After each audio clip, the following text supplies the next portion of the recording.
嗨，你好，我是蕊希，花蕊的蕊，希望的希。今天你还好吗？无论你在哪儿，无论今天你经历了什么，我的声音都会一直陪着你。听完今天的故事，祝你晚安，做个好梦。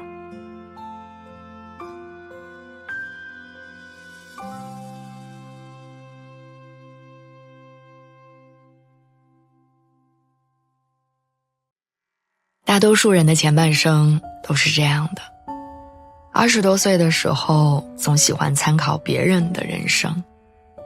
，30多岁的时候总是在意别人如何看待自己的人生，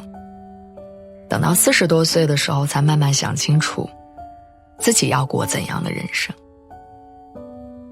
前段时间陪我妹逛街，她说想买一个香奈儿的包，小2万。这件事儿一下子震到了我，因为她才23岁，刚工作不到1年，月薪8000，全身上下所有的存款加一块2万出头，买包某种程度上等于她的破产。我问她，你是疯了还是中彩票了，要买这么贵的东西？她无奈地说，公司很多同事背的都是大几千上万的名牌包，穿的用的很多都是奢侈品，而她每天背的包几十块上百块，穿的衣服全身上下加一块不到400，跟别人站在一块儿，觉得自己很土，格格不入。他说买一个大牌包会让自己显得没那么寒酸，我觉得又好笑又心酸。好笑是因为怎么会有人只为了面子把所有的积蓄一掏而空，心酸是因为我也有这样的阶段，而且我相信有很多贫苦家庭出来的孩子都有过类似的窘迫。我之前看过董宇辉的一个采访，他说，我身边认识的大部分农村长大的孩子，不管他以后取得多大的成就，在骨子里都还有一些自卑的倾向在。童年的时候因为物质相对的匮乏，就会导致大家对于自己的很多认知理解产生怀疑，所以在很长时间里你会觉得没有办法和别人相提并论。很多时候自卑其实是一种无助感，是一种无力感，是因为外界给不了你的，是因为家庭给不了你。工作之后，这种落差自卑会在家庭殷实的那些同事和朋友面前变得尤为强烈。别人动辄就买大几千上万的衣服，自己却500-600块钱的包都不舍得买。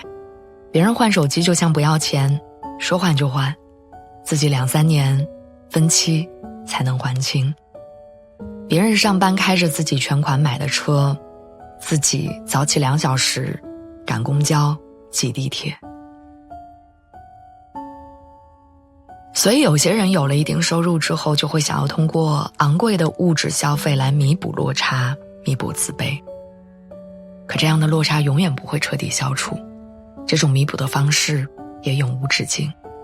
因为你的内心不能够自洽，你花再多钱，买再多奢侈的东西，都没有办法填补你精神的缺口。曾经有一个博主分享他在德国的生活经历，很有意思。他说，对于很多没有去过德国的人来说，对德国的印象可能是宝马、奔驰、保时捷，好像德国是一个很奢侈的地方。但你去了德国会发现，德国的街上几乎都是矮房子，德国人穿的也不讲究，牛仔裤、冲锋衣就是日常穿搭，很少你看到有一个人会一身大牌全是 logo。 他在德国生活10几年，只买过一个1000多欧的名牌包，还是刚毕业的时候，找到工作的时候，为了融入金融这个高大上的圈子而买的。结果去了公司之后发现，部门经理背的都是100-200欧的包，其他人背的都是平价普通的帆布包。因为在德国的文化里，没有攀比物质这个基因，大家不会因为你穿着名牌就高看你一眼，也不会因为你穿着普通就瞧不起你。他们羡慕那些生活松弛，把自己过得开心的人，比如下班的时候跟朋友去小酒吧喝酒，周末的时候跟家人烧烤，或者陪孩子骑单车打球。这些琐碎而幸福的瞬间，才是他们真正追求的东西。我想，很多时候我们对自己的生活不满意，忍不住跟别人比较，其实是因为我们想要的东西太多，而忽略了真正幸福的可能。也许现在你还买不起一个大牌包，但你可以跟3-5好友在路边吃着烤串，看着大山，那是别人没有得到过的幸福。也许现在你没有一份高薪稳定的工作，但你可以经常回家陪伴父母，那是很多过着奢侈的生活的人没有办法得到的陪伴。也许你现在还没有遇到那个对的人，但你可以一个人戴着耳机走路，听歌，看晚霞。幸福这件事儿从来不是建立在跟别人的对比之上的，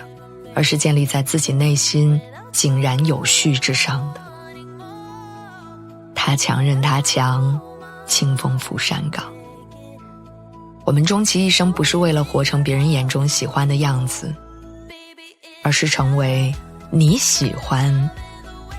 并且自在的样子。